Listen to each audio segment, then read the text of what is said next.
Okay, now it's time for the manga industry to panic. Now it's time to look and say, whoa, things are starting to really look a little bit grim.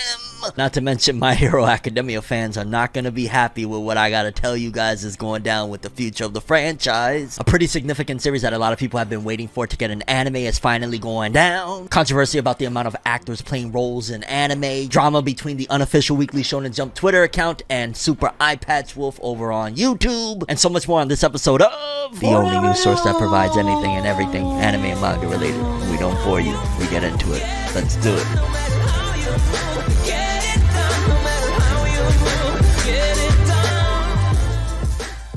Okay, people, so you're going to want to make sure you subscribe before we jump into this story because, yes, as things continue, I'm going to keep on the post giving you guys updates on what's going down in the world of anime and manga. You can always count on FORNEVERNEWS, so hit that subscribe button, hit that bell, get all notifications, make sure that you get notified because, yeah, I'm going to give you guys the updates as things progress. But this story right here, you're going to probably be like, yo, FORNEV, what's going on now, right? Like, I'm continuing on the saga of reporting on how things are changing, how things are going up, things are going down. This one right here, it caught me off guard for a minute because I'm not even gonna lie, one of the biggest things, and I think a lot of you guys can agree with me, that we've been looking at as like, okay, this is going to be the safe haven, this is going to be the outlet for the future of Weekly Shonen Jump magazine, and just in general, even the style that they're going for moving forward with how they release manga, market it, package it, all of that stuff. Stuff like Kaiju number 8, it's crazy, dog. It's doing gangbusters, right? Kaiju number 8 is huge. All of these series that are blowing up out of nowhere really quick, it's crazy because most of the time, in case you don't know, usually what happens historically with a manga is it starts off and it continues to build. It goes from, let's just say 5,000 sales, 10,000 sales, 20,000 sales, and then when it gets an anime, it skyrockets even further, and then little by little, towards the end of its life cycle, it starts to kind of fizzle out. It starts to basically go into a decline, so to speak, and then usually if it had an anime, that's when they'll decide, okay, we're gonna wrap up the anime. Like, that's usually been the process. Now, in case you don't know, it's been obviously changing. They're doing different things. We got stuff like Demon Slayer where the manga ends and the anime continues, but one of the biggest things is that there's been this really fast surgence of series that are popular.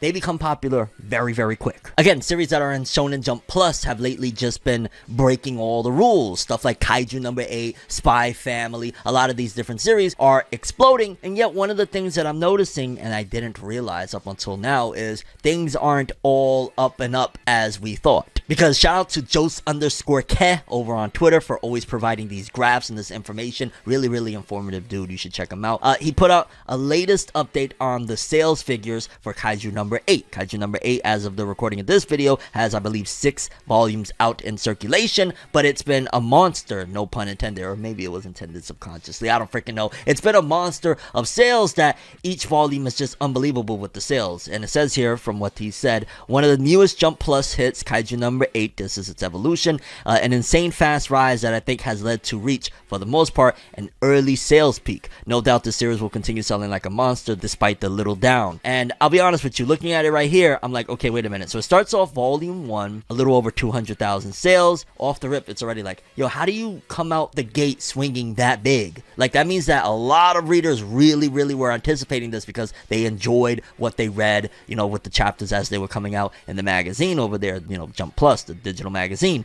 Then volume 2, the sales literally double. And that's where automatically I'm looking at it like, yo, what is going on here? This is a literal freak of nature. It did over 500,000. And then volume 3 does over 600,000. Volume 4 matches it, almost same amount. But then here's where the problematic aspect comes in, is that from volume 4, it's dipping. It went from volume 4 at over 600,000, volume 5 less than that, volume 6 less than that one, and that could literally fall into the term. I remember I read a comic a long time ago. It was a Flash comic. It was called Live Fast, Die Young, and that could very well be the case with these series. And maybe Shonen Jump and Shueisha might have not, put this into account, that, dog, these series are blowing up and exploding humongously, like going crazy with these numbers. eventually they have to, you know, peak. And even though, yes, there are new manga and anime fans every day, if there's only so many readers, there's only so far it could go. And pretty much what I'm trying to say is that a lot of these series, yeah, they're gonna come and go really quick, and that's probably what Shonen Jump is actually looking at. Like, well, it's a gamble, because on one hand, yes, that means that we're gonna have to put these series to bed a lot earlier,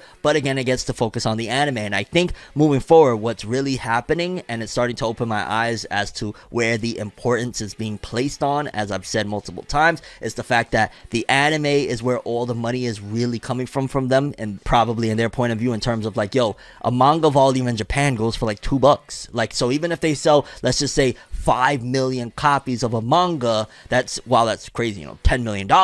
Once you start splitting it, the mangaka gotta get his cut, you know, everybody gets their cut and whatnot, you know what I'm saying, it starts skimming down. With the anime, well, yes, a lot of people, they work on that, most of the time, a lot of these people, they don't get residuals, you know, animators, they get very, very slim pickings, which is something that needs to change as well. But nevertheless, if they're putting all of the importance that we were looking at, like, yo, they really care about the manga, and now they're like, hey, we got the manga, we're running to the anime, they're gonna shoot themselves in the foot, because eventually, if they don't have any more that are gonna match that, now they gotta wait. Now, if this era was a short-lived era that is kind of gone, then essentially when all of these series that are already starting to be on the decline, 5-6 volumes in, start to completely fizzle out, we're waiting now for some of these other series that aren't going to be able to do this, that are going to have to take the long play of, you know, building up and getting popular over time and working towards that sales mark, which will leave us vacant of anything that really stands out, and ultimately will leave us at a place of not the best place. And if you think I'm exaggerating on this, again, looking at Kaiju number 8, I remember I was thinking like, yo, Spy Family, kind of the latest volume, didn't sell as much as the previous one, and the anime's out now. Back catalog's a different story, but again, with the new volumes, they ideally are supposed to sell more each and every volume. So the fact that I saw, like, I was like, okay, that's a little bit down. Likewise with Tokyo Revengers, but then I started noticing, and I was looking at some of the other series that again do the long play thing, and majority of the time the long play thing takes a while. Like, look at Full Metal Alchemist, it took, you know, 4 or 5 volumes before it really started hitting waves. Look at Kingdom, how many volumes it freaking took for Kingdom. Marimashita Iruma-kun, that's a pretty popular series, it took a long time. Some of these ones that they blow up quick and they fizzle out. Another one, Wotakoi, look, from volume 1 to 2 it blew up, and then once again it starts to fizzle out. And it could very well be that they already have planned for this, and they understand that they're going to take care of the situation as it approaches. Shonen Jump may have just stepped in it big time, and this could bring serious repercussions in terms of, you might not have anything that's going to be really that popular or mainstream to talk about with a lot of people for a while, which trickles down, and there's just so much more to it. But honestly, I'm very curious what you guys think. Do you think that looking at this the way it is right now, in terms of like, they have these series that they blew up real quick, they're already fizzling out, and now we got to start series now that are going to blow up eventually, is it going to be too vacant? Like, what is your whole thoughts on the situation right now in terms of the manga industry? Because a lot of series, a lot of publishers were following suit on this big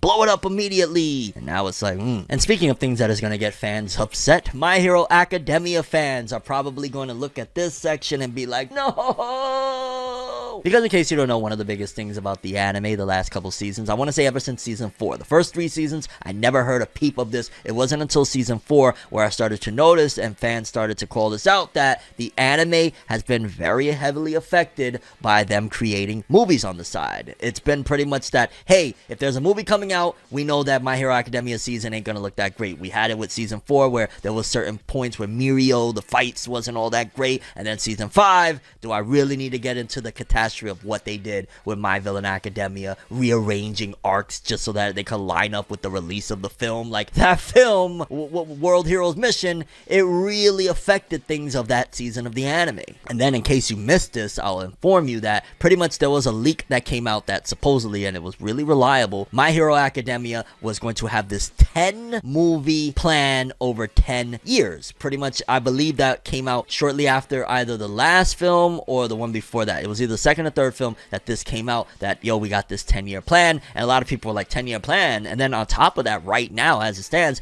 Kohei Horikoshi announced that he was trying to end the manga, or he was trying to get to that climax and whatnot by the end of this year, early next year, on top of the fact that, again, My Hero is getting a lot of negative feedback for the anime because of the existence, just the very existence of these movies. And Shonen Jump was like, yo, dog, aha, we got it. We know exactly. Y'all are sick of those My Hero Academia movies affecting your anime experience experience because we're cutting the budgets and we're cutting the team so that some could work on the movie and some could work on the anime. We know how we're gonna fix it. Y'all ready? Y'all ready? Y'all ready? They're no longer movies. There's something else now. We're gonna call them OVA. Now, in case you've never heard of an OVA, original video animation, essentially these are usually like small episodes. Oftentimes it'll be like, hey, something that doesn't necessarily fit within the constructs of the story, or it's just like a loose story or something funny. Over time they started taking those little OVAs and adding them as bonus episodes to like be able to sell the Blu-rays and DVDs. And now apparently My Hero Academia is going to be airing original video animations in theaters, but they're not movies, they're OVAs. My Hero Academia will be receiving 2 new OVAs screened in theaters. The first one delivered summer 2022. No details on the second work have been revealed. And then another one says My Hero 2 OVAs announcement page and Hero League Baseball OVA key visual in issue number 24. So one of them is going to be like a baseball themed one. In case you don't know, in Japan, baseball is very big. But it sounds like, and I'm still going to stick to this, and I'm just throw this in here, we'll talk about it in a different video. More than likely, My Hero, I can almost guarantee the reason why it's feeling the way it is right now is we're getting that time skip guaranteed. That 10-year plan is still in effect. And what they're deciding to do is either A, because of where My Hero is at right now, is in a kind of weird transitional stage of like wrapping up and possibly getting to that next point. They're like, yo, movies right now isn't the best thing. On top of fans don't really want the movies right now. How about we take what we was going to do for a movie, maybe cut that in half or add a little extra like what we would have done and put out 2 OVAs, so to speak. That way it's not movies. Fans can't say, hey, they're doing more movies, even though it's literally the same thing and anybody that has a brain can catch on. But sometimes people don't link the two and they think it's a different experience and they could just get bamboozled. It's just, y'all know, average people that aren't really deep into any of this stuff, they don't understand it. In fact, sometimes they just think, oh, another movie. They don't really care for those people that want more movies. And it's like, yo, dog, I'm gonna just keep it a buck with you. If this baseball OVA is going to affect the quality of what is supposed to be the next arc of the anime, then throw it in the trash. I'm gonna just keep it a buck with you. I respect, and I'm not by any means trying to disrespect the people that worked on this. I'm simply directing that energy towards the people that make these decisions that know that, yo, if you would have just probably put your best foot forward with this and really gave it like that top-notch art and animation, you probably could have done a Marine Ford effect of like what happened with One Piece, where you just blow this shit up and it just becomes the biggest thing ever. Instead, they decided to have some baseball OVAs. Like, what? I'm gonna be honest with you, I'm still like looking at this like not necessarily puzzled, but just like, why? Call it a rant in the middle of FORNEVER News or whatever you want. Nobody wants that shit. Everybody wants the anime to be 10 out of 10. That's it. That's what we want. We want the anime 10 out of 10 and the manga to be really, really good, of course, leading into the anime being 10 out of 10. That's what we want. We don't want baseball OVAs. We don't want more movies. I don't want roadie. I don't want none of that shit. Give me a good anime, please, like you did with the first 3 seasons. The first 3 seasons, oh my god. Mwah. Then it goes season 4 and it's like, then season 5 is like, wow. And if you really want to hear a wow, get ready for this one, because you may have heard of the 7 deadly sins, right, lad? You either love it or hate it at this particular point, depending on what your experience was with it. If you're just like a strictly anime-only person, you're probably absolutely disgusted at the experience you had going from grade A, A1 Pictures, literally A1 Studios, doing the animation, to what Studio Dean did, where it looked like they just had like eaten a can of beans and was farting and drawing when they did this. Because according to this, it says here, Four Knights of the Apocalypse is getting a TV anime series. Now, if you don't know what Four Knights of the Apocalypse is, it's a spin-off of the 7 Deadly Sins. To my knowledge, from what I remember reading off the first chapter, I think, or 2, did I read 2? I know I read the first one for sure. It wasn't like with the kids of Meliodas and them. I think they are going to be a part of it, but I remember the main character was not like related to any of them, or didn't at the time, at the very least, come across like he was directly related. Maybe I was totally off and not really thinking or whatever, but like I didn't really feel like he was all that related. So it's an interesting thing. But one of the big things that I'm thinking of is, wait a minute, didn't Netflix announce those terrible freaking 3D CG films that they were doing? There was supposed to be 2 of them. So now not only that is coming from Netflix, which I don't know if this is going to be Netflix, more than likely is, they have that deal, but is this coming, and is this going to be with Netflix too, the Four Knights of the Apocalypse? Like, what's going on here? Because if I'm just being honest, if this is going to be a full-on 3D CG animation type of anime, like connected straight with the other one, and that's their goal, Boruto, I'm not watching it. I'm flat out. Like, I'm at a different stage in my life where I'm not gonna just roll over. Like, I don't care how good it is unless it looks like arcane levels. I don't care how good the story is. I'm not watching if it's straight up looking like what those films look like they're gonna look like, which is bad, just flat out bad. And if that's the Four Knights of the Apocalypse, which I'm not gonna lie, want to see it, I'm interested. I loved what I read with the first chapter, but if you're gonna give me that, or if you're not gonna give me anything other than just your best foot forward, just keep it. And I mean, I'm looking at this here, there's a poster where the VAs talk about the announcement, and on it, like, it looks like regular animation, but that don't really mean anything, and you have the main character and what looks like Meliodas behind him. Obviously, it's a spin-off, so you're gonna have Meliodas in it, but honestly, again, if they botch this one, if it's not to the quality that I want and expect for something really dope, if they don't do like, honestly, they could literally use Boruto as a teachable moment, right? You know how Boruto gets a lot of hate, how like the anime, when it goes into anime original, everybody despises it and it gets all of that hate and stuff like that. Like, they could learn from that and say, why don't we just make a seasonal, high quality anime, 12 episodes a year, Four Knights of the Apocalypse, high quality, and boom, and I will love it, and I will support it, I will watch it, I will make a video praising it. So hopefully they get that in their mind before they drop this, because again, if it's a 3D CG project, I'm just not watching. I'm sorry, I'm not watching. Now, the voice actors in anime, their case is getting even more interesting as things are unfolding regarding the anime industry and what's really going on, especially in particular in the West, because some data was recently released in terms of the amount of people that work on episodes, all sorts of stuff. Really dope article, I believe, over on Crunchyroll.com, courtesy of them. Shout outs to them. And it gave a lot of insights on different variables of just information from the series and all of that good stuff, people that worked on it, yada yada. And in case you don't know, there's been a lot of controversy back and forth between the voice actors in anime, the writers. There's just been so many things happening where it's like, yo, dog, there's just a lot of unhappy workers. And then this information came out and had me thinking, like, yeah, they have even more of a point now, and if they push this forward and people start to look at it, they're gonna be like, oh, the voice actors aren't bugging. Like, yeah, they have a point. Because it says here, behind every raw declaration and tearful goodbye was an incredible voice actor giving it their all. And this is in reference to Attack on Titan's final season. Just strictly the final season of Attack on Titan. Not talking about the first 3 seasons and all that. Just strictly the final season of Attack on Titan. And we got an infograph here, and it says, for the English dub, get ready for this, the English dub of Attack on Titan, the final season, there were 829 credits. And what they mean by that, if I'm not mistaken, is that there was 829 characters that had to be credited, whether it be all the people of Marley, all of that good stuff that were voicing. I believe, if I'm not mistaken, the credits is in reference to the amount of people that, you know, voiced. And out of the 829 credits, 205 were unique voice actors. So if that was all characters that were credited, 829, and 205 voice actors did 829 characters, that is astronomically insane. That's literally having 4 jobs in one for every actor, basically. And then on the Japanese side of things, it's 616 credits and 106 unique voice actors. So their situation, while, if I'm not mistaken, I want to say their situation is probably not as great, but the difference between it, and, you know, big difference between it, is that English dub voice actors, they usually get about $120 for about 2 hours of work, and they may never get a call again, or, you know, it's just very up in the air. Japanese voice actors over there in Japan, from my understanding, they're compensated very well. They're treated like how, you know, in the West, we treat like celebrities like Will Smith, Chris Rock, like, you know, nobody shuts up about them. Like, we treat them like that. Over there in Japan, they're the same way. So somebody like, you know, the voice actress of Naruto, the voice actress of Goku, like, they're looked at as, you know, rock stars over there. They're looked at as very big deals, and they get paid accordingly. However, over here, you know, the English dub voice actors, sometimes we look at them, right? And I like to give both sides of the spectrum. I understand a lot of people to this day are very upset with some of the voice actors because of X, Y, and Z, the Vic Mignogna case, all of that stuff. Like, I get you guys' frustration and whatnot and why you're upset about the voice actors, but there's a part of it to say that, yo, have we just looked at how the voice actors, the English dub voice actors in the West for anime, how they've been treated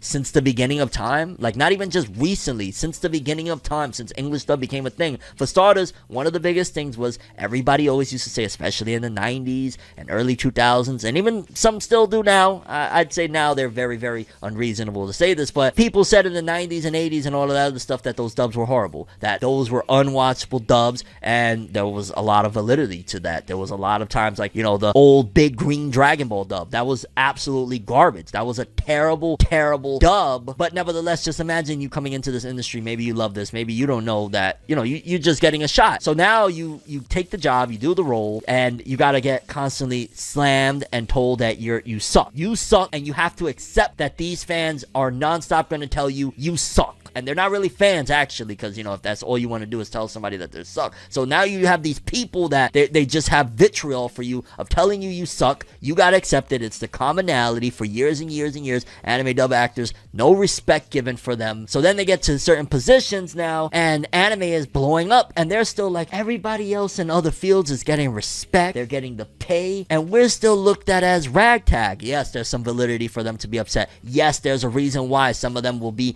bitter, angry, feel they didn't get their just dues, because it's really unfair and really corny to be like, imagine you on a hit show that plays every single day, syndicated on TV, like back in the days with Dragon Ball Z. Sean Schimmel and all of them, they didn't get residuals. They don't get residuals to that, to my knowledge, unless they struck the greatest deal in the world. They don't get residuals. They don't get like a check for every box set sold or every time it plays on TV. They don't get any of that. So imagine you compartmentalize all of that into, yo dog, yes, they're going to feel mad. They're going to feel like they got the short end of the stick, and all they wanted to do was voice in these cartoons that they enjoyed, some of them, or some of them just, I just took on a job, it turned into a career, and I really love it, but the fans, they've treated them like shit for a long time. So I understand when these English voice actors, to a certain degree, get upset about things. Now, obviously, you know, there's various situations where we don't need to go into that. Yeah, there's more of a nuance to it, but in terms of English voice actors, I do gotta feel like a part of my heart goes out to them of, they've always been treated like crap. So how are you expecting them to feel any different and act any different when you treated them like y'all second-class citizens in every facet? And just quickly to read a little piece of that article, it says, infographic, Attack on Titan final season by the numbers. In the few years I've spent as the number guys over at My Anime List and Funimation, and this is by, so look, we could get this clear, Liam Dempsey, which I'm almost certain Dempsey ain't your last name, but do the Dempsey roll, my guy. In the years I've poured over seas of databases, spreadsheets, and episodes to cover all kinds of truly groundbreaking stats, examining everything from how people skip JoJo's Bizarre Adventure parts to tallying up every way Ram insults Subaru in ReZero's Starting Life in Another World. My guy, doing God's work.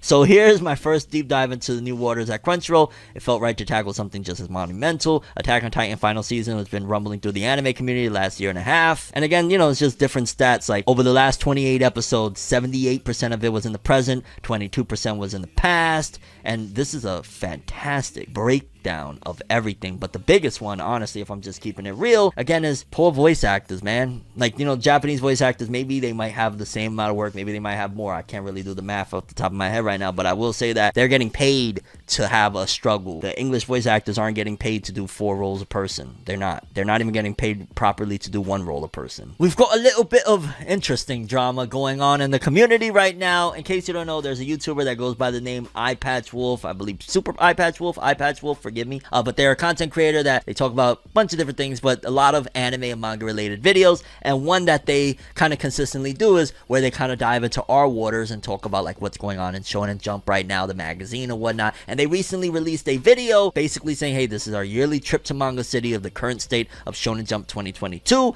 And interestingly enough, in case you guys don't know, a lot of the news that I get to you guys is from the Unofficial Weekly Shonen Jump Twitter account. Shout outs to them. They are just fabulous. Honestly, they're just amazing. They just bring all of this information. You can't do anything else but be grateful that, like, yo, they exist. Like, shout outs to the Unofficial Weekly Shonen Jump account over on Twitter. Well, according to them, they disagreed with supereyepatchwolf's video recently, and there was a little bit of a stir because they never really step out of character. The Unofficial Weekly Shonen Jump Twitter account, they rarely speak other than, hey, here's the news, here's the news, here's the news. So when they actually have an opinion on something or, you know, spark back, it's because there's some validity to what they have to say, in my opinion, because I trust them. They constantly have, you know, their finger on the pulse, and I wanted to share their counteract. So for people that maybe feel a way about watching supereyepatchwolf video on, you know, the current state of Shonen Jump, maybe you can see a little bit of a different twist, because I like to rep for, you know, them, the Unofficial Weekly Shonen Jump Twitter account. So let's read what they had to say about the video. While we believe this video and overall format can be a fantastic initial entry into the Shonen Jump world, we also think there are many misconceptions stated and spread due to the insane reach of this investigation work. Shonen Jump Jump can't be analyzed with just sales data, which is indeed an important factor to keep in mind, but as we've known for years, magazine popularity and certain other unknown variables are taken into consideration when it comes to deciding what works live and what works end. This is one of the very answers to the point stated at different moments in the video of not knowing why some series die. As much of an incognita it can be, a thorough following of TOC news, promotions, and narrative can give an even better, more accurate, and actually objective insight into the future of both works and the very magazine. That is true. Like, one of the things that when I come here and I tell you guys, whether you feel like I'm coming and being the doom and gloom police or not, is, hey, I'm giving you guys my opinions, my thoughts based on facts that we cover every single week here on Forever News. Years and years and years we cover these things, so that's where I can give you guys, hey, I know this based on the author comments, I know this based on the TOC, I know this based on all of the articles, I know this based on the sales numbers. Like, we know a lot over here at Forever News, so we give these insights. And what he's trying to say is basically that supereyepatchwolf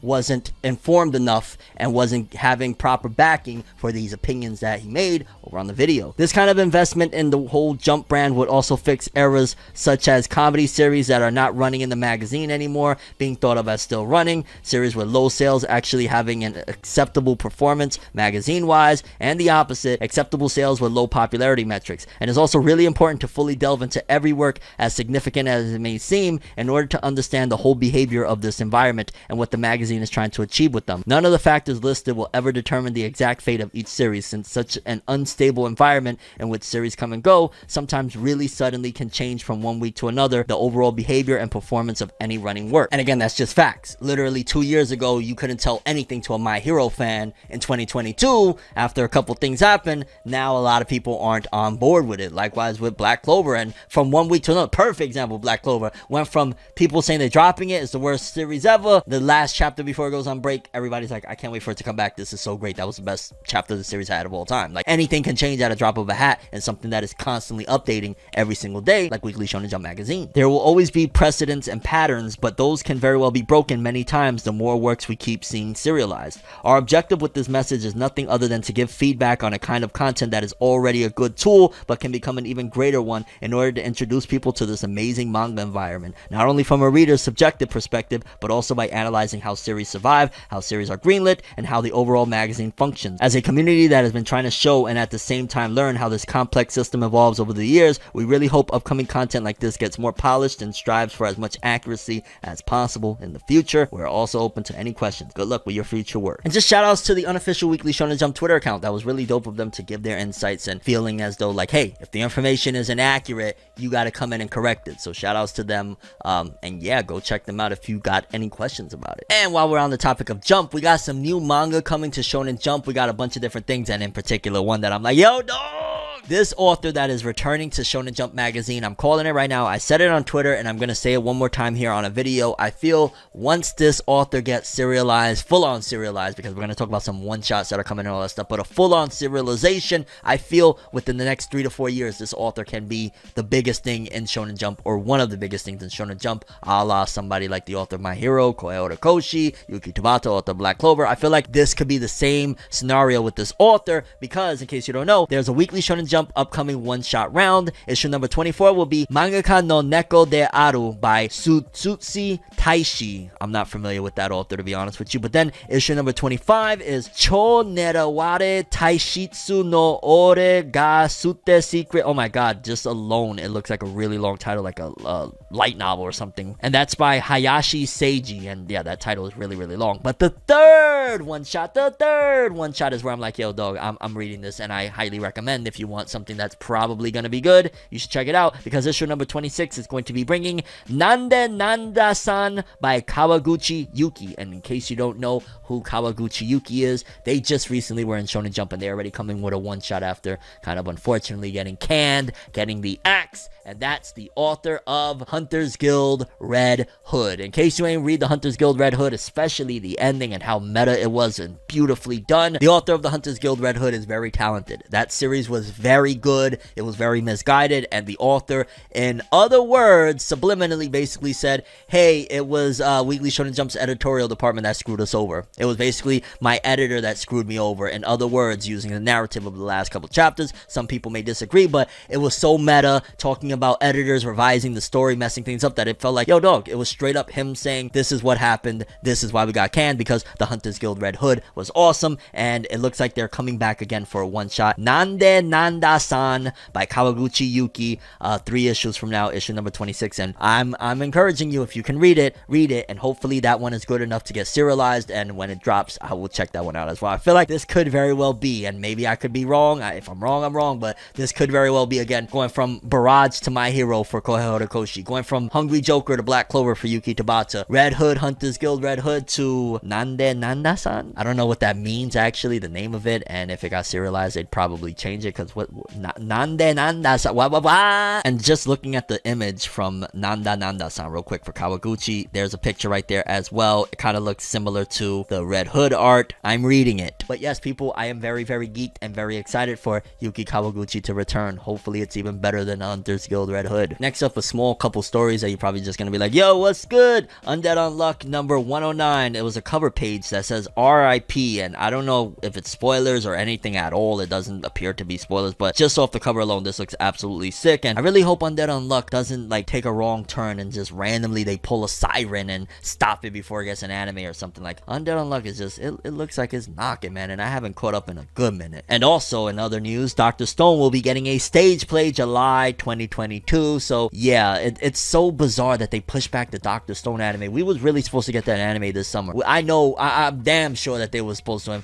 probably they canned it, and I don't know where they just had to switch things. Again, going back to the previous story of what the Unofficial Weekly Shonen Jump Twitter account said, is that, yo, things change very quickly. A series can be planned to do this, and the next minute it's gone. Promise Neverland, I'm damn sure that they probably initially didn't think like they were gonna do what they ultimately did with season 2. They were probably gonna give it a good anime adaptation, and then probably sales went down, and Jump was playing around like, yo, we gonna end it, we got this new idea of what we doing, and they're like, yo, but that's not gonna help promote, and they're like, yo, but we're blowing shit up, you don't understand, and they're like, okay. And then the Phantom Seer artist Matsuda Kento illustrated the cover of skateboarding coming of age novel Skate Rat ni Kasai. So if you've been itching to see a little bit of Phantom Seer art lately, here you go. That was another one that I was like, why did they cancel it? And in other small unrelated news, One Piece by Eiichiro Oda has sold 30.4 million units in France, becoming the first manga series to reach 30 million copies over there, with volume 101 releasing that day. That's crazy. One Piece is the highest selling manga in France too, right? 30 million, and it's the first manga to do that. If you don't know, now you know. And since we're on the topic of sales, let's jump into the top 50 best-selling manga of the week,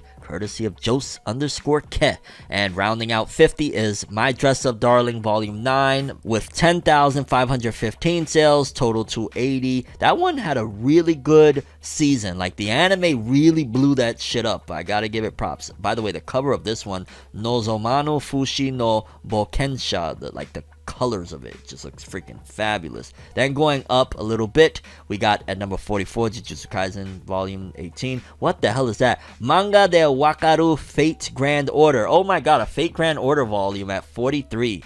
Volume 18 doing 12,000. Okay. Then let's jump over to volumes or places 40 through 31.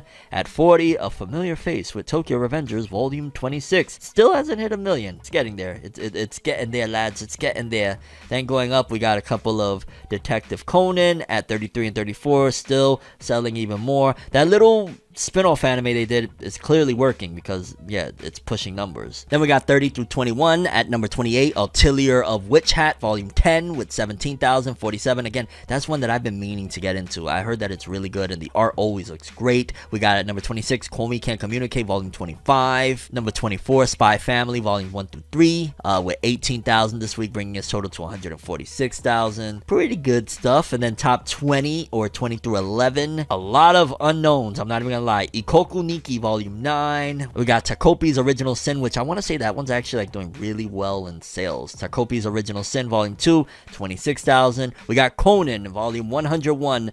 In 12 days now, it has sold a total of 374,000. That's a big one. One Piece and Conan, that's crazy. They're both right there, 101 volumes. It's nuts. Then Spy Family showing that anime is doing gangbusters because volumes 1 through 3, 42,000, 43,000, 44,000, bringing all of them to 1.8, 1.7, 1.6. Jeez, oh my god, the top 10. I just flipped over to the top 10 like, wow. One Piece at number 10, wrapping up the top 10, and in 20, okay, One Piece still in the top 10 in a month. That's really, really good, actually. You know, that's great. 28 days, 45 this week, 1.5 in total. That's really good. Golden Kamuy Volume 29.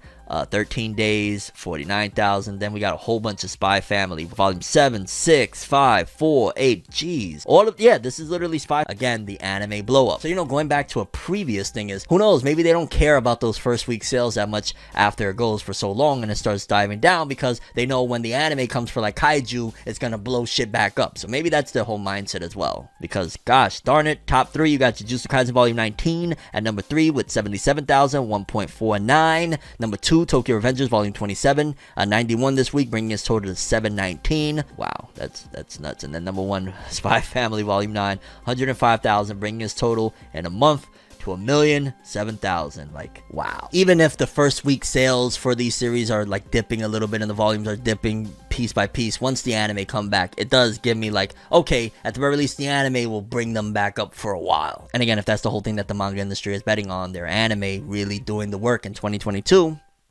Now let's take a quick look at the weekly Shonen Jump author comments, lad. For starters, we got Blue Exorcist, which, by the way, that's not a weekly Shonen Jump. They occasionally put their comment in, though. And it says, sorry for the uneasy turn of events in the manga as soon as we got back. So, is like Blue Exorcist going crazy off rip? I don't know. I haven't read it in a long time. We got Twin Star Exorcist author. I haven't seen this author in forever. Our workplace is finally able to operate fully remotely. So, wow, they're really going to stick remotely with a lot of these studios. That's interesting, I guess you would say. We got One Piece, Eiichiro Oda. I'm currently addicted to konnyaku yam cakes. They're great in cold noodle dishes and udon. Miso dengaku is the best. I don't eat any of that. We got Jujutsu Kaisen's Gege Akutami. I'm celebrating announcer Hana Isogai's new journey in life and wishing her the best in future events. No idea what that means either, lads. Author of Sakamoto Days, Yuto Suzuki. This week's Jump Plus and Giga feature work from Iwakura and Yuki-chan-san. Check them out. That's dope. Putting, you know, probably people that work with him and whatnot. That's cool. We got Gen Osuka from Doran Dororan. I'm in Jump with a friend from my student days. Amazing. Congrats, Hiraken. Marshall's Hajime Komodo. I'm putting this off, but I hope to be able to throw a slider before I die. Jeez. Talk about morbid as hell. Wow. You know what I'm saying? Really? And then coming in dead last in the TLC, never a good thing, makes me worried, is Ayashimon by Yuji Kaku. I'm rewatching The Simpsons. Homer's voice always makes me laugh. I don't know, man. I can't call it if Ayashimon is going to stick around or not. I got to keep on stressing.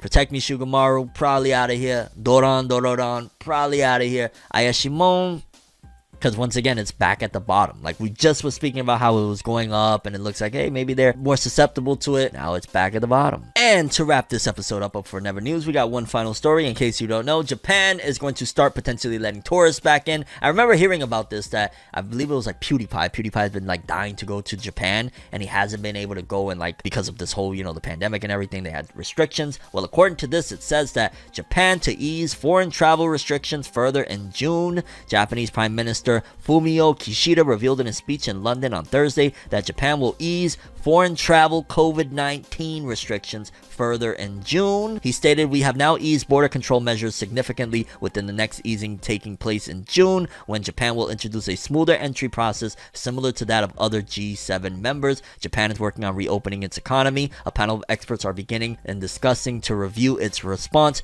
to the COVID, with a report coming as early as June. So, Pewdiepie, maybe this summer you can finally have your dream come true and you can make your way to Japan. Okay, so how about some good news for a change? How about something that's gonna make you be like, yo, things is actually looking up, things ain't all that bad. Again, just kind of something to lift your spirits, because I think it's about due. Like, while I got a whole lineup of stories for you guys, I felt it was very important to dive into this one to start off with, because I ain't gonna lie, I have been seeing a narrative here and there of like, yo, there's not that much anime that we're into, and you know, manga really ain't hitting right now. Like, a lot of people are saying that, aside from One Piece, that's like the exception. And to be honest with you, I feel there's some validity to it, but at the end of the day, right now doesn't mean forever. Because shout outs to Shonen Saito, I'm not gonna lie, I was even looking today, like I woke up like, you know, alright, let's do some FORNEVERNEWS, get me excited about the world of anime and manga, let's talk some stuff or whatnot. And then when I saw this post, I was like, this is what I needed to get me excited. And I think this, if you're feeling a little jaded right now, if you're feeling a little bit like, I don't really care about anime and manga right now, now, it's not really hitting it for me. Again, you might just be feeling a little jaded. Hear what I'm gonna tell you right here, and you're gonna be like, oh, okay, the greatness is on the way. Because Shonen Saito posted on Twitter, this fall anime season is very nuts. My Hero Academia season 6. The jury right now is still out on that one, whether or not it's going to be something that we need per se, but I get the sentiment. At the end of the day, this is supposed to be the strongest content, and then also those 2 OVAs that they're putting in theaters, which pretty much makes them technically like movies, but you know, that's a side story. Either way, My Hero Academia season 6, Mob Psycho season 3. We're gonna get into that in a little bit, but yes, people, that alone is like, yes, mwah. Golden Kamuy season 4. For me personally, I'm not caught up with Golden Kamuy, but Golden Kamuy season 1 was dope, and there's a lot of people that are following it, so shout outs to that. But then the next one right here, Bleach. Bleach. My Hero Academia season 6, again, ideally should be the strongest. Mob Psycho returning, which a lot of people thought it wouldn't return for season 3. Golden Kamuy season 4, then cool stuff. But then Bleach, like, yo, you add that on top of that, that's crazy. Spy Family's second core. Spy Family right now is like the only thing that I'm hearing is holding down anything for the world of anime and manga. Like right now, when it comes to the world of anime and manga, like in particular with this season of anime, shall I say, Spy Family is really the one that is holding it down in popularity. Tomodachi Game is freaking amazing, but not many people are talking about it. Spy Family, however, got the mainstream going at the time for right now, and when that second core comes through, again, a lot of people are going to continue watching. To Your Eternity season 2, that one could be a hit or miss story wise. I'm sure it's going to be amazing, but art and animation, considering the fact that they're switching studios, we'll see. Eminence and Shadow, I'm not familiar. Iruma season 3, I'm not too familiar with, but again, probably a lot of people are excited for it. Uzumaki, dog, oh my god. And when I say Uzumaki, please don't be thinking right now I'm talking about our boy Naruto or our boy Boruto. Like, I'm talking about the horror anime Uzumaki, Enter the Spiral, where pretty much people go nuts and think that everything has spirals down to the spirals on your fingertips. Like, it's a really trippy series, and pretty much I want to say it was like 3 years ago now that Adult Swim had announced, yo, we're making an Uzumaki anime. Of course, the pandemic, completely understandable. Once that hit, they had to, halt production. Like, hey, what else did you expect them to do? So completely understandable there. But now it seems as though, again, based on all the announcement, that we're probably gonna get Uzumaki, which finally they're gonna show you guys what a horror anime can really do. Like, I feel like When They Cry, Higarashi When They Cry has been like the standard best you can do in terms of being really off the rails for horror anime, and I feel like Uzumaki is gonna come in and say, yo, this is a classic manga for a reason, let's make a classic anime, because the little trailer alone looks fire. Then we got Kokyu no Karasu. I've kind of heard of the name, but I'm not familiar.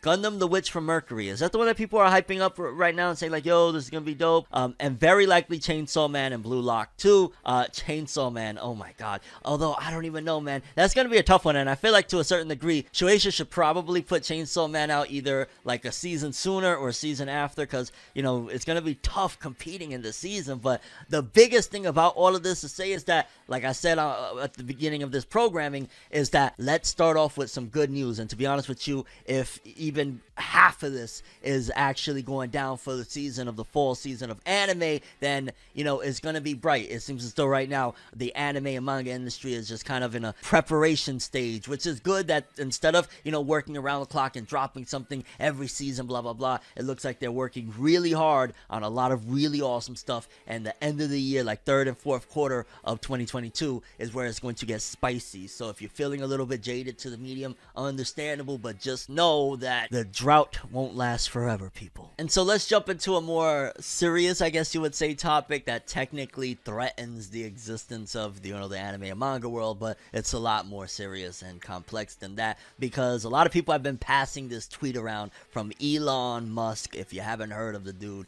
he's in talks right now, or I believe he's in the process of buying Twitter. I believe up to the recent interviews, he's been saying that he still hasn't technically become the owner yet, but he's in the process of buying it. Richest freaking guy in the world, literally.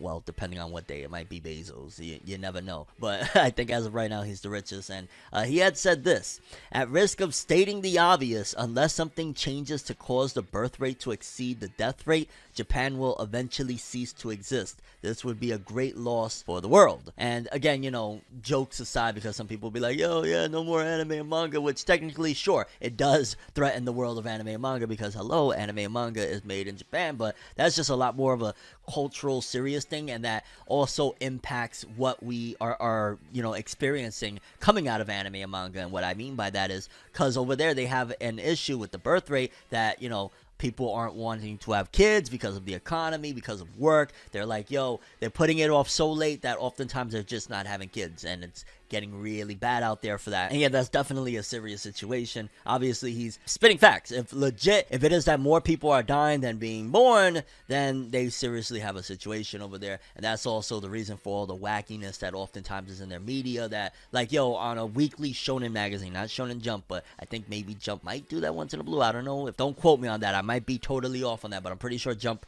rarely does, if they do, any of these like bikini magazines. But like weekly Shonen magazine, you're gonna see models, you know, nude pretty much, or half nude on the cover of the magazine. And then, oh yeah, go read, you know, Eden Zero or Four Nights of the Apocalypse. And that's why those series also have fan service, because they understand that the customer is already coming for the cover. Like, wow, that was a pause. But it's just more so to entice people to have those type of, I guess, thoughts in a way. I mean, obviously it's going with the motto of, hey, what sells the most, you know? But still, this is definitely an alarming situation. And also the explanation behind a lot of things in Japan, in terms of like, yo, in Japan, you have people that really aren't with the times that are running and making decisions. I think now, I remember it was a few years back that the monarchy had changed, and I believe somebody had came into power, a new era had begun or whatnot. So I think that that's why we're starting to see now all of these companies. It's almost as if, you know, Wano has actually opened up. It's almost as if One Piece is a representation of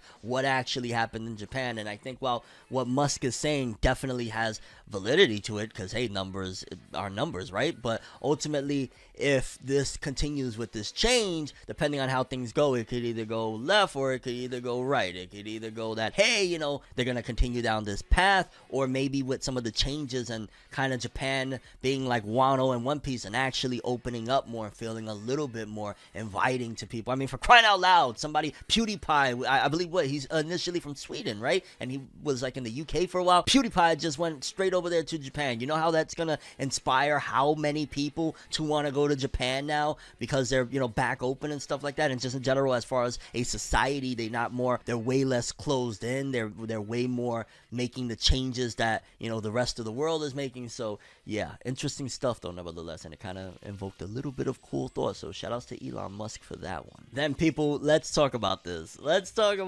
because this is interesting, sad in a certain regard, and I'll get into that in a second. But again, I want to be positive with this episode and be more so that, hey, this is some pretty interesting stuff. And also why I tell you guys, when I say that, hey, Naruto, that's gonna continue on forever, like it just is, these are some of the reasons why. Because TV Tokyo, they released their fiscal year rankings, like, hey, this is what each series did. Our top properties are the ones that made the most, the ones that ultimately are their biggest stuff that they got. And they did a top 5, and they got the top 5 anime franchise by sales revenue and by gross profit margin. Now, I'm going to straight up tell you what the sad part is, or the disappointing aspect of it. The fact that Black Clover was here for many years and is not here. Black Clover doesn't have an anime right now. What do you want it to do? You know what I'm saying? Like, if it had an anime, it'd be a different story. But I guess it's just saddening to me. And also, I take it whoa. I'm not going to be biased. I do love Black Clover, but I'm not going to be biased right here, because, hold up. Bleach was doing it for how many years without an anime? I forgot about that. That since like 2012, Bleach has constantly been one of the top franchises for TV Tokyo. So that would be real bias to give the excuse for Black Clover. It doesn't have an anime right now. To be fair, Bleach didn't, and it was doing it anyway. So that speaks volume on Bleach's power and just how big it really is, that, you know, a lot of us, including myself, we were underrating it. You know, we were sleeping on it. It was slept on by the masses, including me. I'm not gonna lie. I was really just a doo-doo head. But looking at this list, yo, for starters, let's do the by total sales revenue.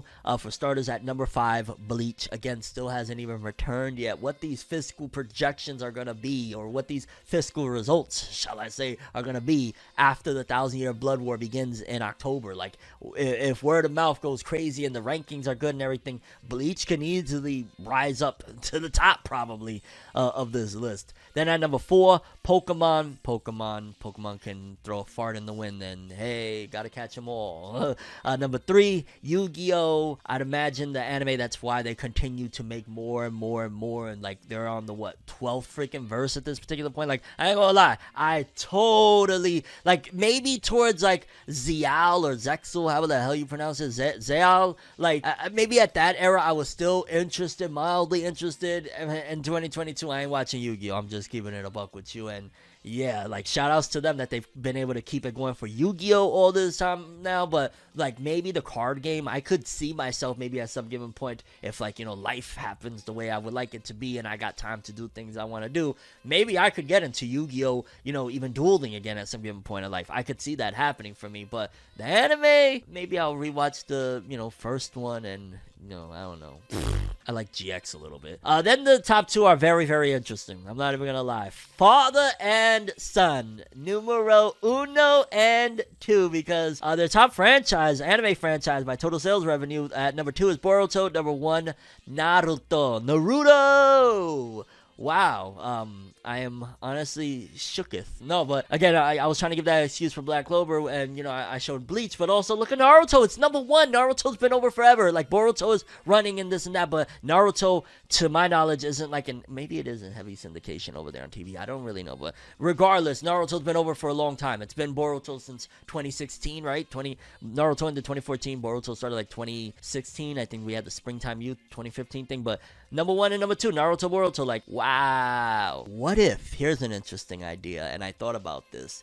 What if Naruto and Boruto continued on following the end of Boruto Part 1? And what I mean by that is, what if they simultaneously run 2 different series after this one, where the Boruto series goes, and Boruto unfortunately continues, at the very least in the anime side of things, to have that same feel and vibe that it's been going on, which a lot of people are really, from what I'm hearing, very disappointed and sick of the Boruto anime at the moment. Like, but they could have that continue on even into the time skip, just Boruto is Boruto. And then what if they started at the same time a more seinen, older, for people like us that we love Naruto and we're a little bit older, but we would still rock with a really solid, mature Naruto series. Like, I mean, we rock it with Boruto. Boruto's dope, but imagine if Boruto was seinen or some shit, and it really was about like the adults or some shit. Again, the characters that you originally invested in. Like, imagine they have one simultaneously running where it's maybe like a side story of like Sasuke or something along the lines of that until their next move. Because again, I will continue to say inevitably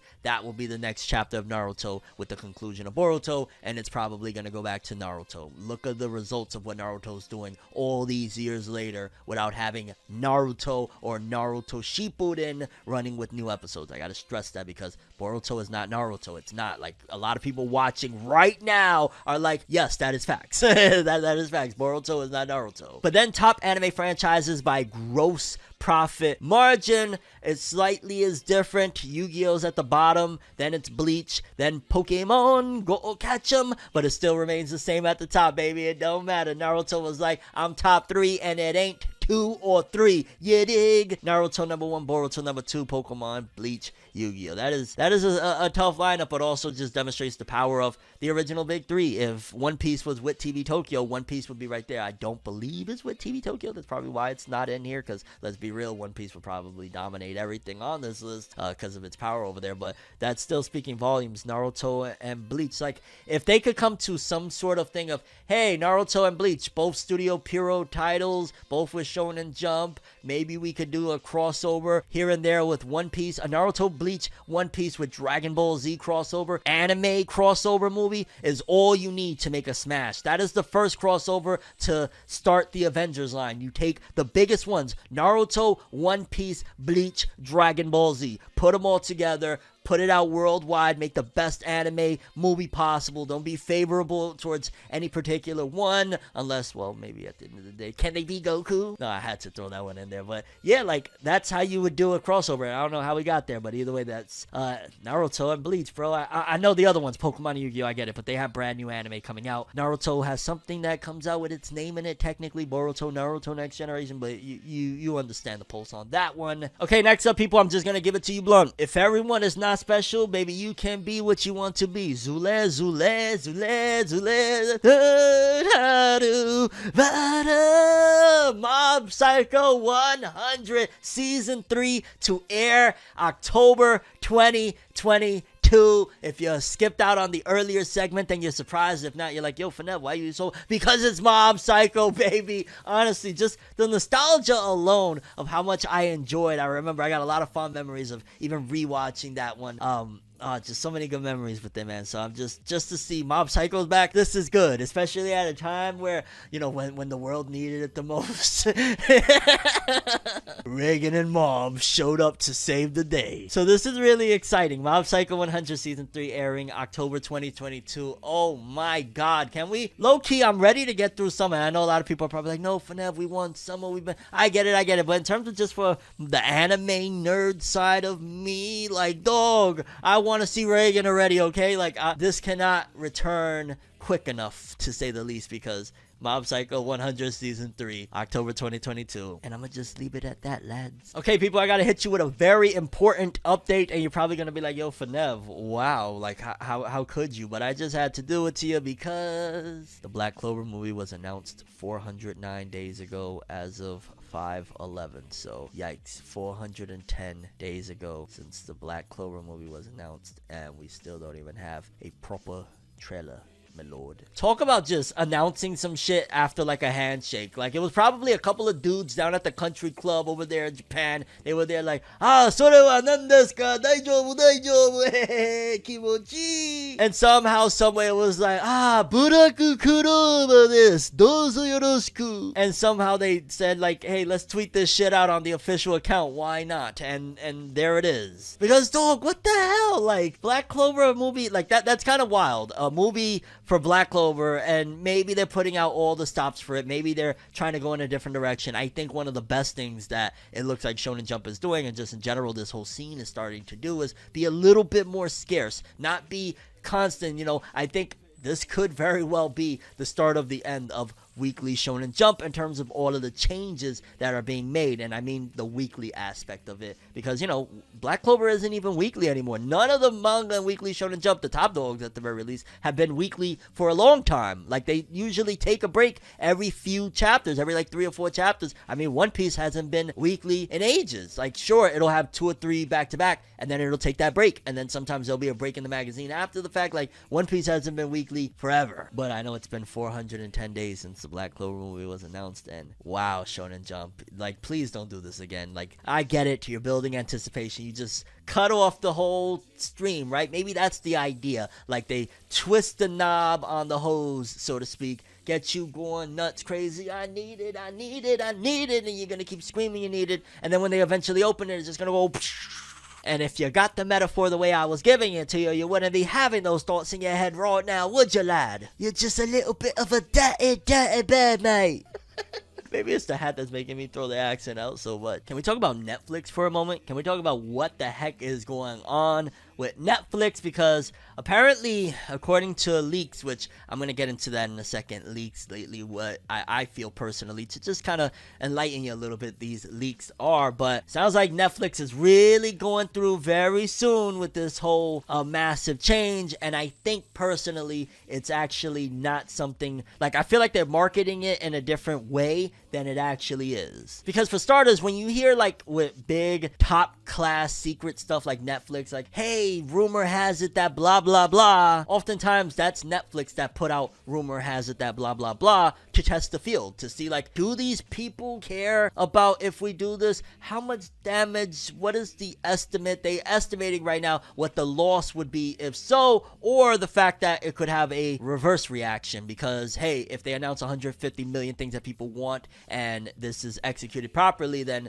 there won't be any loss, there'll be a gain, because people's interest alone on, hey, did they really go ad based, or hey, I can actually be on Netflix with just some ad, like, it's gonna get people a little bit more like, whoa. Because don't forget that Netflix is still going to be introducing new more cost efficient plans, maybe it'll be like something of, hey, $2 a month and you get to watch with ads or something. Maybe that'll be the thing, and they're gonna start, you know, playing in the ad marketing field of, hey, getting some advertisers that are going to pay top dollar for these ads for the people that are going to be paying $2 or $3, and like they'll have like an incentive of, hey, we'll give you a percentage of each dollar, blah blah blah. Like, work the business out to the best of its capability, because Netflix will introduce its planned ad-based low price subscription plan later this year after it's lost 200,000 subscribers. The fact that that keeps being pushed, like, it could be also something where, again, we're in the social media app wars era right now, and it could very well be that, like, hey, Hulu is doing this shit. Secretly, Hulu is pushing this forward because it's benefiting them, and more people are saying, oh, screw Netflix, we're going to Hulu,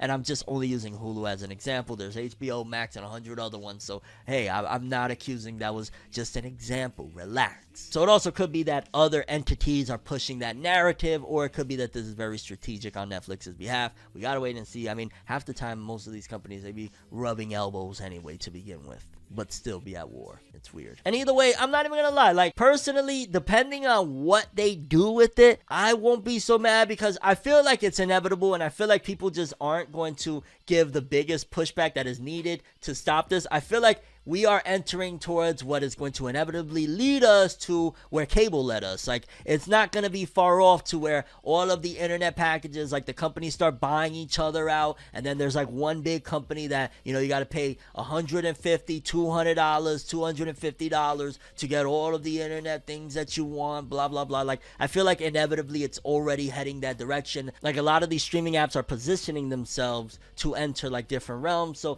like, hey, if they have a tier, let's just say, for me personally, and I know a lot of people will disagree with this one, but let's just say if it's like, yo, $2-3 a month, and hey, you got like 2 or 3 ads during like a 2-hour movie or some shit, that'd be fine. I'm cool with that. Like, I don't think that that's a big deal, and I'd actually prefer something like that, especially considering, like, yo, where we at right now with it, $20 or something for Netflix? Like, it's a little bit hefty, but I think that there's some possibilities that people actually are going to be interested. Like, do not forget that while you think like these moves are out of touch, they know what they're doing. Like, you just always got to understand, like, oftentimes with these giant conglomerates, they know what they're doing. This is a company with hundreds of employees, and maybe they make mistakes once in a while. Like, they're not always on point. Like, hey, look what happened with Xbox back in the day. Remember that whole situation with the DMR where they were trying to push that forward, and they had to do the whole reversal, and every console you had to do an update? Which, now that I think about it, God knows if that was planned, because, hey, now you had to download, as soon as you got one of their devices, the DMR thing to begin with, and you have to hook up to the internet via the thing. See, a lot of these things is,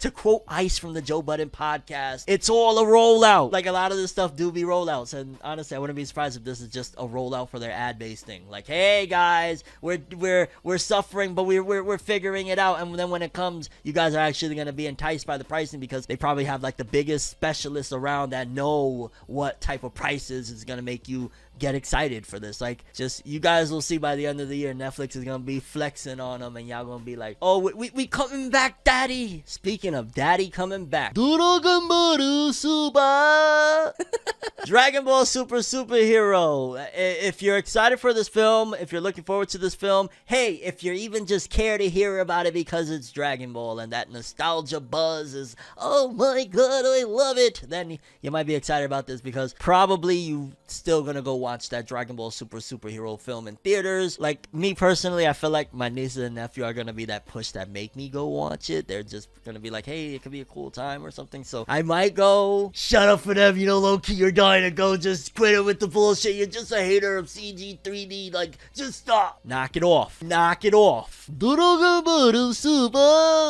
Ball Superhero movie English dub in theaters. Crunchyroll is officially bringing Toei Animation's brand new Dragon Ball Superhero film to theaters across the world this summer. The latest movie will be released across the globe in both subtitled and dubbed formats in North America, Latin America, Europe, Australia/New Zealand, Africa, the Middle East, and Asia. And these sales numbers are going to be absolutely fascinating. I'm gonna just keep it real. This is going to be an absolutely fascinating case study, because look at it right here, right? For starters, one of the biggest case studies is, well, what does the biggest title in America, Dragon Ball Super. What does that do as a 3D CG movie in theaters? The biggest anime, action anime, guaranteed to get people at least somewhat interested to come to theaters no matter what it is. What does that do? That is going to tell us a lot of the future of where things go.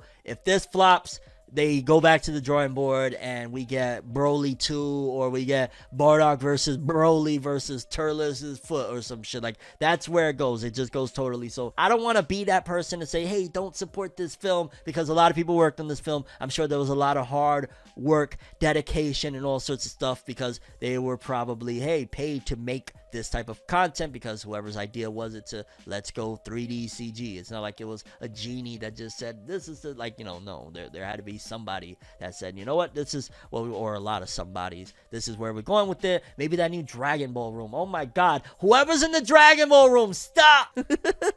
But I guess we gotta wait and see. Either way, Dragon Ball superhero movie. Another big case study is, hey, if this fails, where do they go? Like, that's gonna be a big thing too. Like, if it does, let's just say horrible, right? Let's just say, I can't remember the numbers off the top of my head, but let's just say Broly, week 1 in the United States, did $30 million, right? Hypothetical, again, I can't remember the numbers off the top of my head. Editor, put the real numbers so people don't feel like I'm spreading misinformation. And if it's 30 million that it's competing against, and this one, week 1, does 12 million, then clearly it's like a massive failure, especially if over time it doesn't catch up either. Then they're probably gonna be like, yo, okay, they clearly don't want this. So I don't want to be the guy to say don't support this film, but it's a tough situation, because it's like, yo, I prefer 2D, and if, you know, this not doing well for me to get 2D, like, I'm not gonna push for it, but I'm also not gonna be like championing it either, because as cool as the fact that they're doing this Gohan and Piccolo situation and all of that jazz is, like, okay, so I want to be honest with you, I haven't talked about manga like that lately, and I really want to talk about these One Piece spoilers, because I am still caught up. Y'all know I still love One Piece, so I'm going to talk about these One Piece spoilers for the next chapter. I believe it's 1049. You have been warned. I try to put this a little bit deep into the episode, but yeah, you have been warned. This little segment right here, which always check the description. The timestamps will be there to guide you if you want to just jump over this one, because I got to talk about it. Based off these spoilers, it says, and maybe by the time this video comes out, the full chapter might be out, I don't know, but flashbacks of Kaido as a kid. His country tries to sell him to the Marines, but he escapes. He rampages in Hachinosu, I think it's Blackbeard's island, and Rocks invites him to his crew. Oh my god, I'm not even trying to be funny, because I know you're probably looking at me like, yo, Fournette, why is your facial expression looking like you know what I'm saying, like you about to pop one out? But oh, alone, this is just so exciting. A young Whitebeard appearing. Oh my god. Rocks flashback suddenly ends. Aww. I wanted more. I want a whole movie. I want a whole spin-off anime. Why isn't there a spin-off anime? Oda must have a contract where, like, nah, y'all not doing that. Like, y'all could do those little gag ones, Koisuru and Beast, but nothing else. Then Orochi's grandma invites Kaido. Flashback ends with Kaido telling King he knows who Joy Boy is. What? Hey. Back to the inundation. Denjiro hugs Hiyori. Luffy's punch hits Kaido. Flashback continues. King asks, who is it then? Kaido says, the one who will defeat me. King says, then he will not appear. Onigashima falls near the capital. Momo falls. Break next week. Oh my god. And yeah, this just sounds so freaking good. Holy cow. One Piece's greatness. And I know maybe this is just a short thing, but I just wanted to read it to you guys and say that this sounds freaking incredible. Like, I can't even believe the Rocks flashback again. I wish Oda would have just gave us straight, like, that probably would have been the best arc, but then again, he knows what Shonen fans usually do when he stays in a flashback too long, because realistically, that flashback could have gone forever. And man, I even would be fine if when One Piece ends, they do a spin-off series just telling these tales, like seeing Roger's era. Like, actually, instead of going the Boruto route with One Piece, imagine afterwards is just, okay, now we're gonna just straight up show you every piece of Roger's adventure from start to finish. I wonder, like, would you still be down for that? I gotta ask that big question right now. Would you still be down for One Piece after it ends if it's like hey, next is One Piece, or Half Piece, so to speak,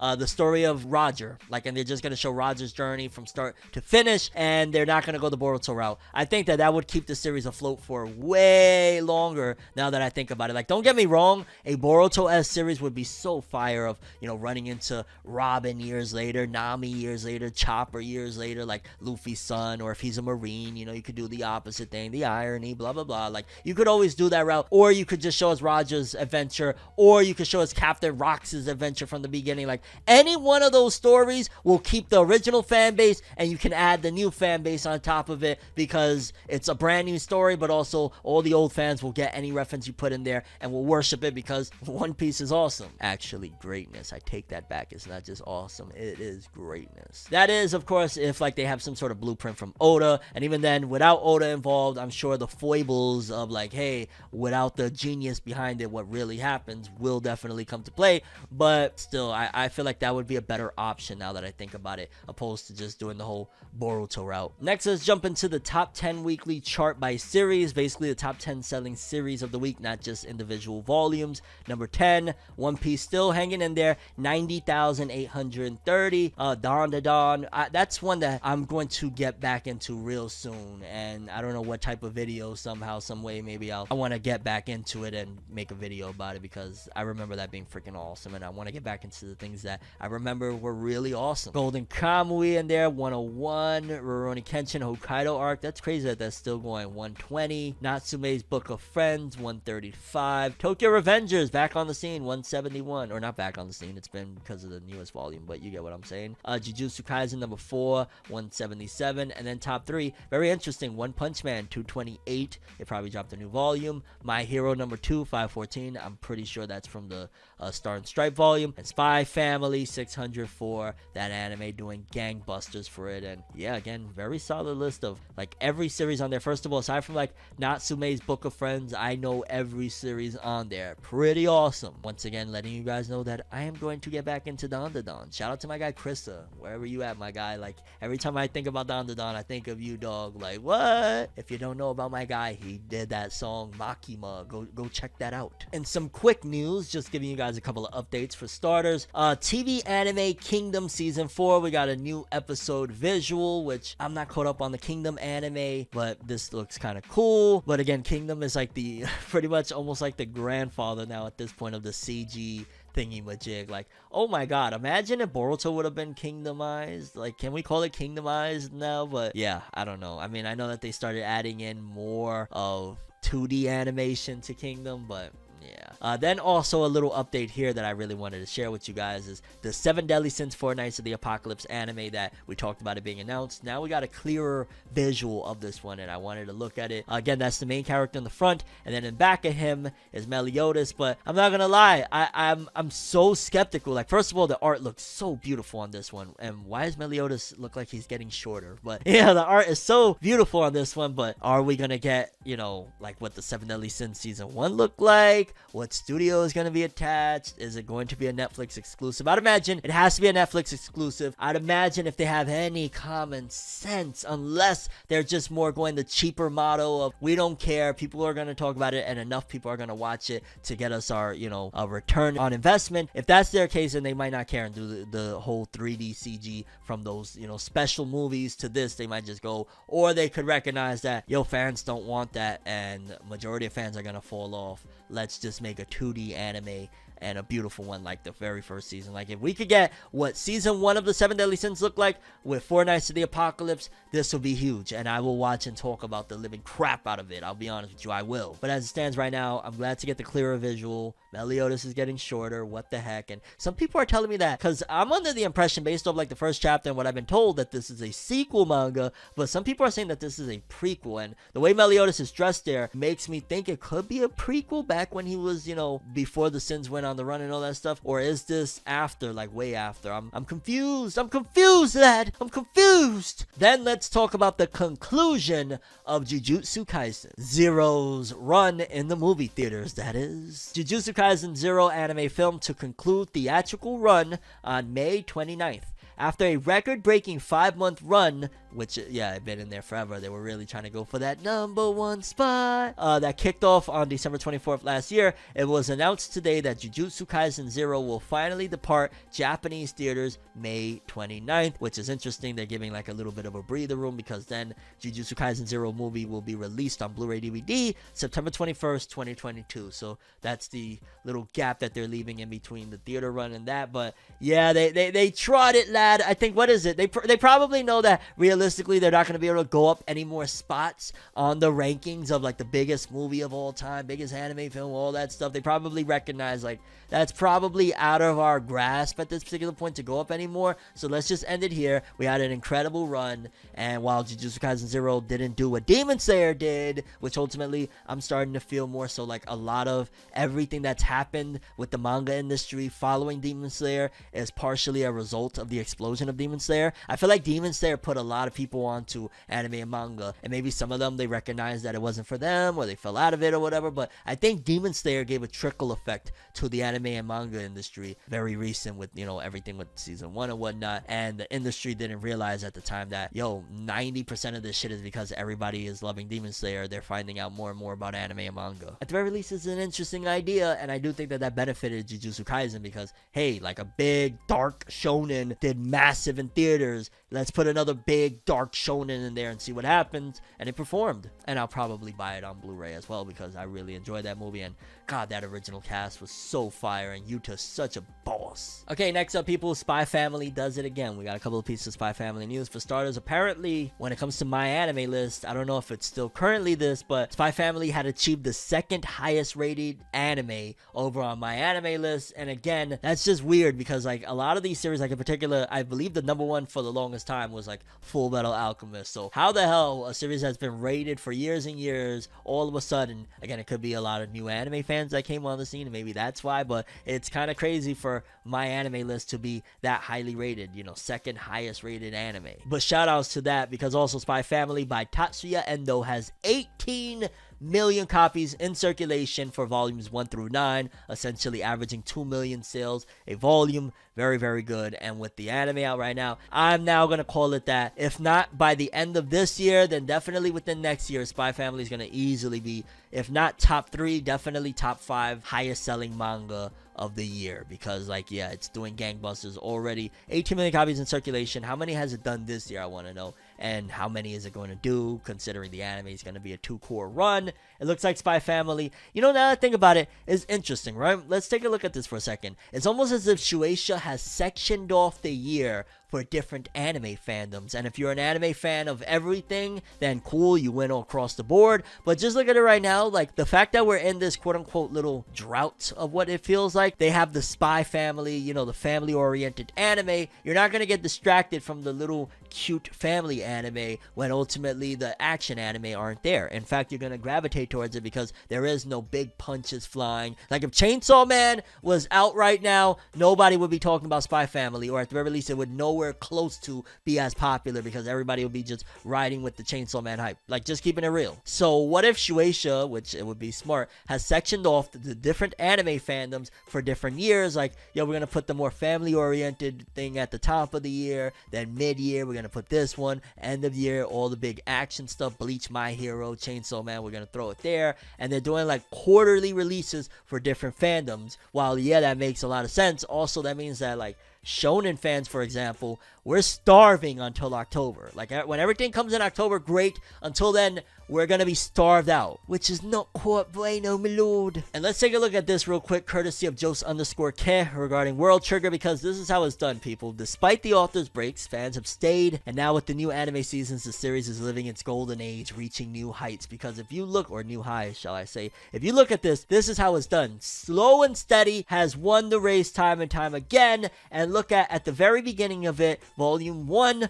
all the way through. It wasn't until after volume 15 that there was a dip, and then volume 19 it started peaking, it went down a little bit, and then now with its latest 2 volumes it has risen and continued to rise. World Trigger, shout outs to this author. It's a shame about, you know, all of the health issues, but at the very least the universe has rewarded this person with a huge amount of a loyal fan base and success. And look at that. That's really, really dope. Then quickly, since we're towards the end of the episode, I could talk about whatever I want. And I want to talk about a little bit of, just a smidge, mate, of hip-hop. Because in case you ain't hear about it, Kendrick Lamar is back. He dropped The Heart Part 5 and also his album, I believe it's Mr. Morale and the Big Steppers, as of 5/13 midnight, will be out basically Friday the 13th. Is it Friday the 13th? Hold on, let me look. Oh shit, he's coming Friday the 13th. Yo, this is gonna be interesting to see. I didn't realize that Kendrick's dropping. Wow. So Kendrick dropping midnight Friday the 13th. If you haven't heard The Heart Part 5, highly recommend it. It was honestly a masterpiece all the way through. It was just beautiful. Like,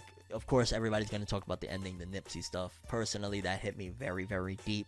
In particular, there was a certain part that when I hear that one, it gets me teary-eyed. But just in general, I love the beauty of the positivity that Kendrick brought with that song. Like, that song is just, it hit different. It spoke to my soul. Shout outs to that song. And also, this album is, I haven't been this hype for an album since probably last year's Cody from Lloyd Banks, what is it, Course of the Inevitable, like that album, which I've still been playing damn near every other day. Like, that was like one of the most anticipated for me, because Banks was, you know, I've been riding with Banks forever. But then when I saw, like, yo, because I was a little skeptical, right, with Kendrick Lamar. Like, the last concert I really went to was the Damn Tour. I went to a concert back in like 2017 or something like that. So that was the last time I went to a concert. It was a beautiful, special moment. I had went with like my sister, and it was an amazing time. So to see Kendrick come around, like, I feel like Kendrick came at the right time right now. He got the album cover out, very interesting album cover, from the thorns around his head, like representing Jesus, but also him in like the apartment, kind of bringing it back to the beginning, so to speak, of,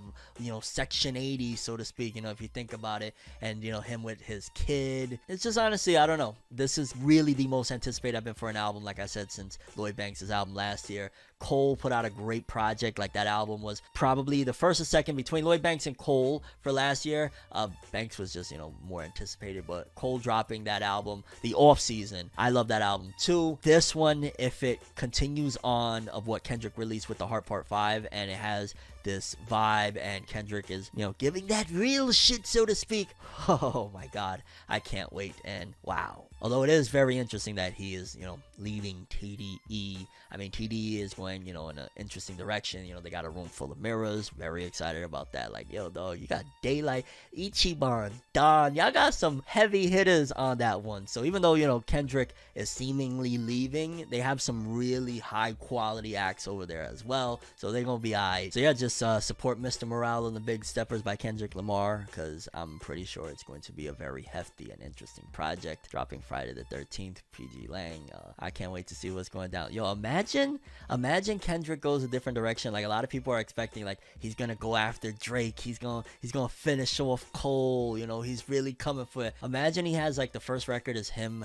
Drake, and Cole. That would shatter the internet, I ain't gonna lie. I think the positivity of that would be more impactful than the he's coming for them. I think it could be a massacre, so to speak, of Friday the 13th, of bringing the big-headed, you know what I'm saying, the what do you call them, the three-headed monster? Big-headed, they not big. Well, Drake might be a little big-headed, I guess, maybe a little bit, because, you know, that's his stilo. But like, the other two seemingly grounded, although Cole lately been talking some shit, but I don't know. It's so weird. I never realized how much, and maybe it's because of the experiences I've had, and maybe that's a whole testament to the type of artist that Kendrick Lamar is. While I've loved a lot of Drake music, I've loved a lot of Cole music. Cole is a really fucking awesome person, from, you know, what he's done in terms of inspiring people. But Kendrick, it wasn't until Damn that I really got into him, and that concert, seeing what he did there, the performance he put on, and I recognizing this man is an artist's artist, like, and then the message and everything, like, yo, I can't fucking wait, dog.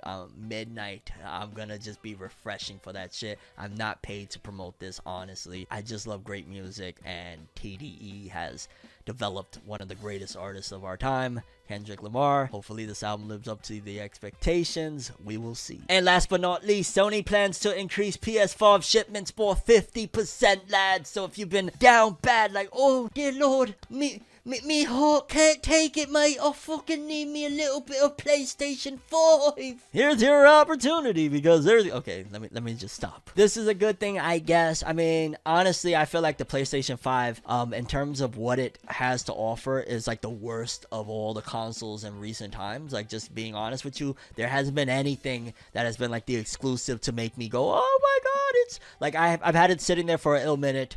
I use it for, like, you know, whatever, like social media. Like, look, I got YouTube pulled up on it as I'm on YouTubeception, baby. But yeah, 50%. So if you wanted a PlayStation 5, more than likely it's going to be a lot more accessible, unless the scouters figure out a way to ruin that shit too. But yeah, people, that's all we have for this one. Let me know what you guys think. Most important story, favorite story, anything that I didn't talk about, maybe an album that I didn't talk about, something, you know, music related. I'm definitely going to be talking a lot more music here, other places. Like, you're going to get a lot more music talk from me here soon, because I love talking about music. And Kendrick, I ain't gonna lie, the artistic expression that he delivered on that song, if he delivers that with that album, it's gonna be crazy. But also, it's inspired me to, like, yo, do you, be you, dog. Like, yeah. But that's all I have for this one. Thanks for watching. I'm ForneverWorld, and as always, people, have an awesome day. And remember the golden rule: anime and manga for life, boy. Have an awesome day. Peace in, and you guys just watched another episode of FORNEVERNEWS.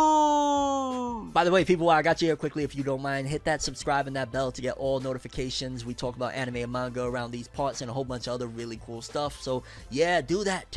So